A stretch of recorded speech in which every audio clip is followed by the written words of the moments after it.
ये बात बैठा लो हृदय में। कलयुग है, इसमें और कोई साधन परिपक्व नहीं कर पाओगे। कोई साधन पक्का निर्णय भगवत प्राप्ति का करा दे ऐसा अब नहीं रह गया।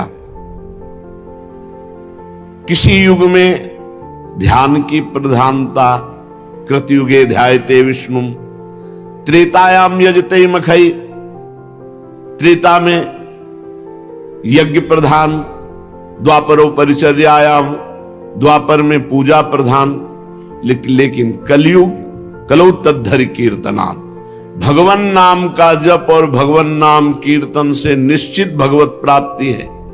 इस युग का महान कृपा प्रसाद है। जब तक शारीरिक पाप नहीं होंगे तो मानसिक पाप नहीं लगेगा। पहले मानसिक पाप भी लगता था। कलिकर एक पुनीत प्रतापा, मानस पुण्य होई और नहीं पापा। मानसिक पुण्य लग जाते हैं लेकिन पाप नहीं लगता।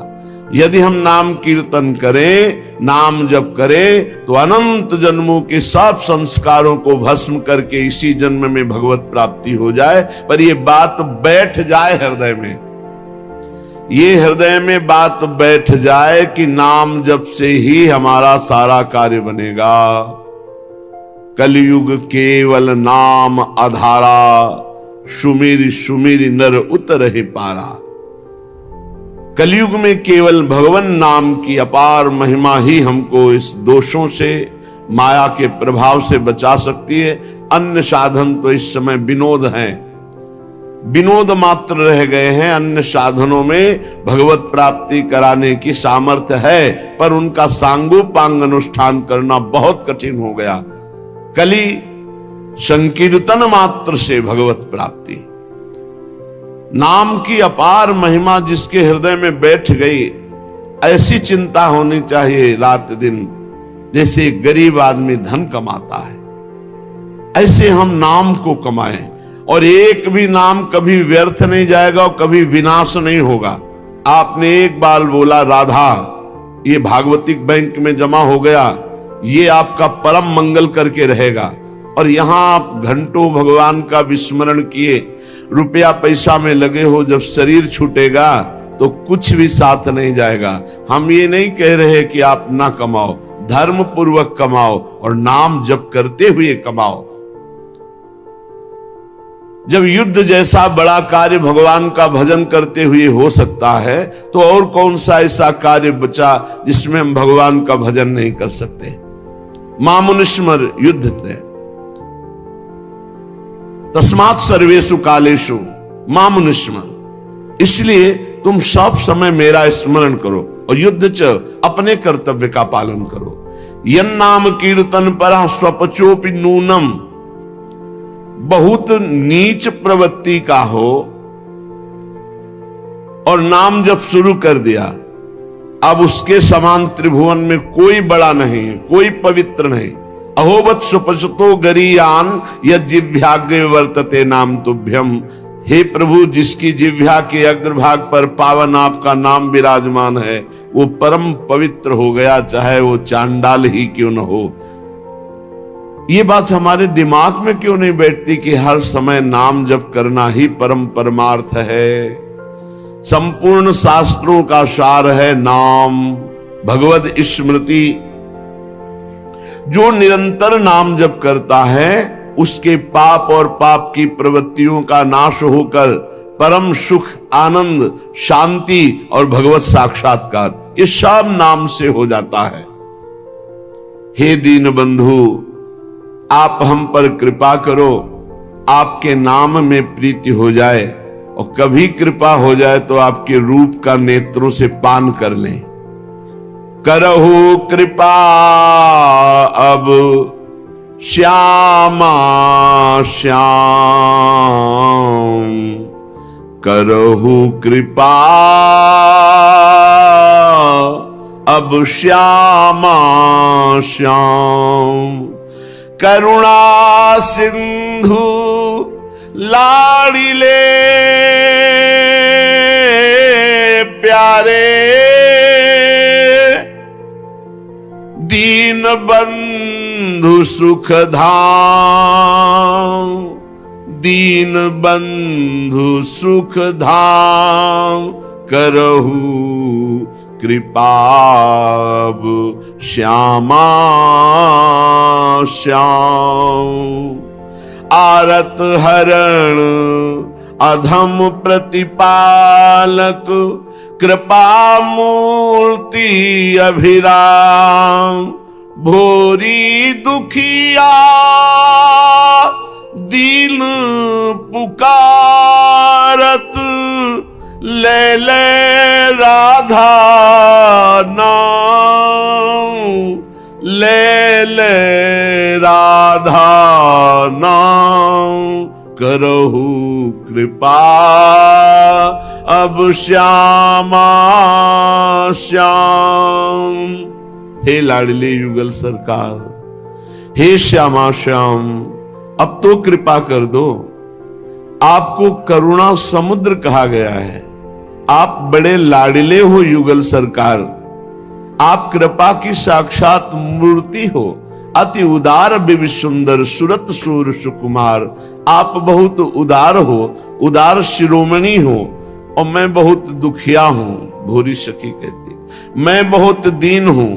बस मेरे एक ही बल है, राधा राधा, यही नाम पुकार रहा हूं। आप हम पर कृपा कर दो। क्या कृपा चाहते हो?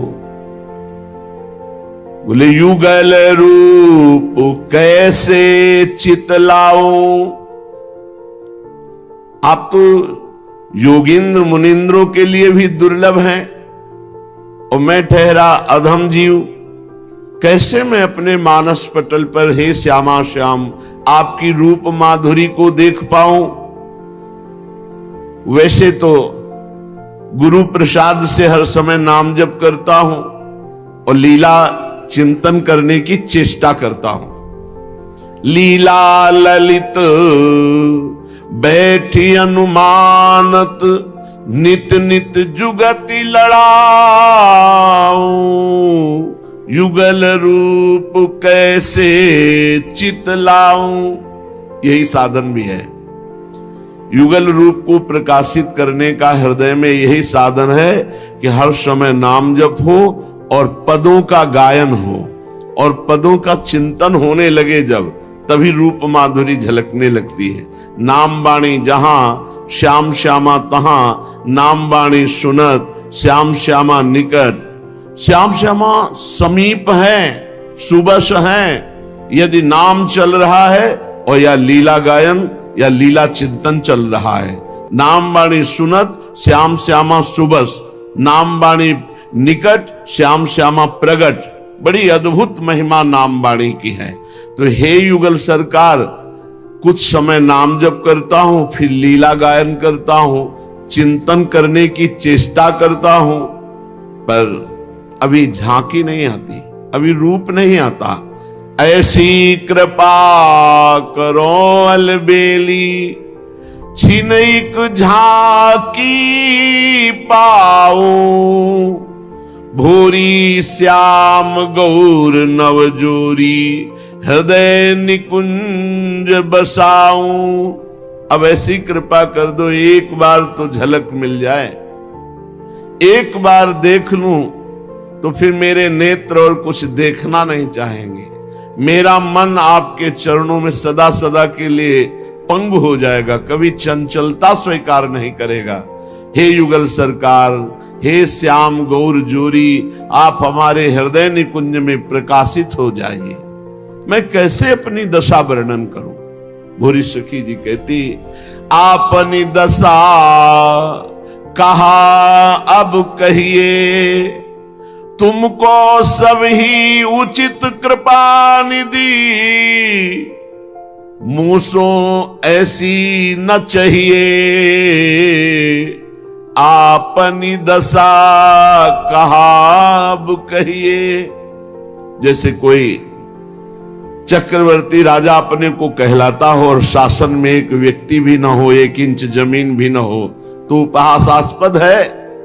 ऐसे ही मैं भक्त कहलाता हूं, प्रेमी कहलाता हूं, आपका दास कहलाता हूं, लेकिन अपनी दशा में क्या वर्णन करूं। इंद्रिय और मन का गुलाम हूं, विषय आकर्षित किए हुए हैं। अब आपको ऐसा उचित नहीं कृपा निधान। मैं जैसा भी हूं आप कहूं, आप हमारी ऐसी दुर्दशा देख करके भी आप दया नहीं कर रहे, करुणा नहीं कर रहे। यदि आप एक कृपा कोर कर दो तो हमारा मन, हमारी बुद्धि, हमारी इंद्रियां, ये सब अभी आप में आसक्त हो जाए। आपको चंचल चित्ताकर्षणी कहा गया है। कब लगी विषयन में मन दई के, चरण कमल बिसरइये। कब लगी दासी कहत कहावत, सब जग नाम धरइये। आपनी दशा कहा अब कहिए। स्वामिनी, अंदर से तो विषय प्रिय लग रहे हैं, इंद्रियां विषय भोगों में जा रही, और बाहर से सब हमें कह रहे रसिक हैं, संत हैं, प्रेमी हैं, और मैं अपनी स्थिति जानता हूं। अब मैं कहां तक ये उपहास रहूं कि कोई मुझे रसिक कहे, संत कहे, भगवत प्रेमी महात्मा कहे, और हमारे हृदय में इंद्रियों की प्रति जो भोग प्रियता है ये बनी। कैसे निर्मल हृदय के महापुरुष। कबलक विषयन में मन दई के, चरण कमल बिसरइये। आपके चरणों का चिंतन नहीं होता, विषयों का चिंतन होता, कहलाते हम दास हैं, कहलाते हम भक्त हैं। कैसा भक्तों का हृदय निर्मल होता है, एक महीन जरा सी वृत्ति को भी पहाड़ जैसा देखते हैं। और जब मलिन हृदय होता है जिनका, वो पहाड़ जैसे पाप प्रवृत्ति को रेखा भी नहीं मानते हैं। देखो श्री सूरदास जी मांगो, मौसम कौन कुटिल खल कामी, जिन मुख को तन दियो ताको न भजन की, ऐसो नोन हरामी। ओहो, कैसी स्थिति है महापुरुष की, और कैसे वो वर्णन कर रहे। ऐसे भोरी सखी की अद्भुत प्रेममयी स्थिति है। कह रहे कबलग दासी कहत कहावत, सब जग नाम धरइये। ये प्रिया दासी है, प्रिया सहचरी है, सब लोग कहते हैं। लेकिन स्वामिनी जी, क्या आप हृदय से देख रहे हैं हमारी तरफ? क्या मेरा मन, क्या मेरी बुद्धि, क्या मेरा चित्त, क्या मेरा अहम आपके दासत्व में समर्पित है? कृपा कर दो, अब उपहास मत कराओ। आपका कहला करके अंदर से विषयों का चिंतन, ये कितना धोखा है अपने जीवन में। स्वामिनी, अपनी दशा किससे कहूं? कब लगी बान रावरी समुझत, हिय कठोरता गहिए।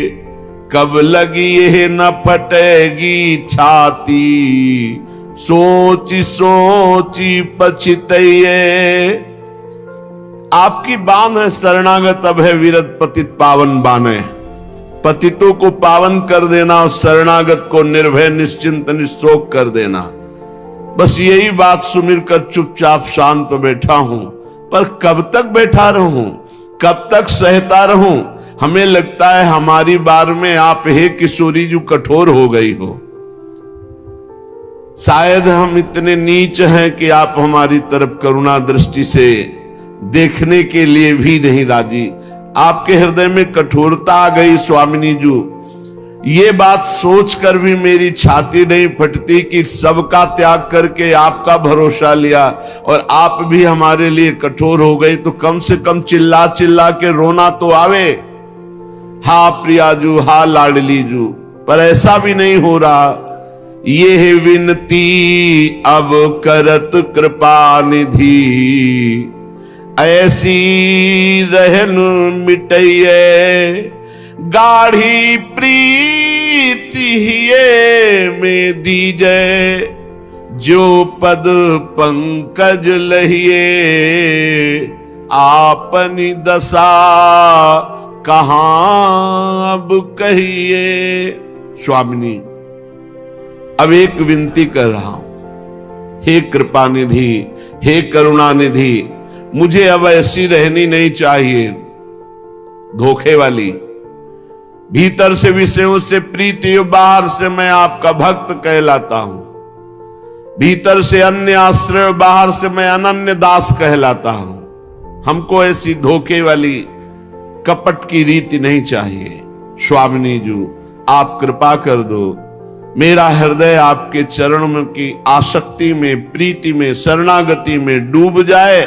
मुझे आपके गोरे चरणारविंद के सिवा और कोई आश्रय नहीं, आप कृपा कर दीजिए। जब उपासक नाम जप करते हुए, भगवत लीला गुणगान करते हुए समय व्यतीत करता है तो ये भाव आने लगते हैं, वो आर्त भाव से पुकारता है। तो आप कह सकते हैं कि मेरे अंदर ऐसे भाव क्यों नहीं आते? जैसी भूरी सखी के अंदर भाव हैं, हमसे त्रुटि हो रही है।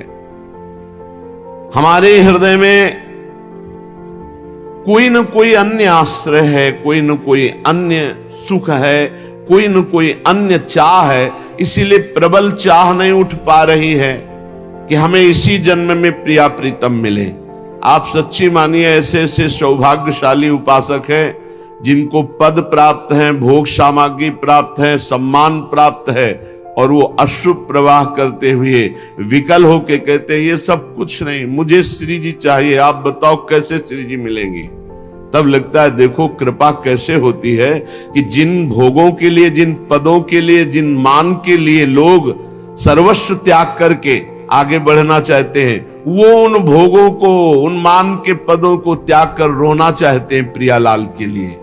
अर्थात भोगों में सुख नहीं, मान प्रतिष्ठा में सुख नहीं, तो ये चाह क्यों नहीं प्रकट होती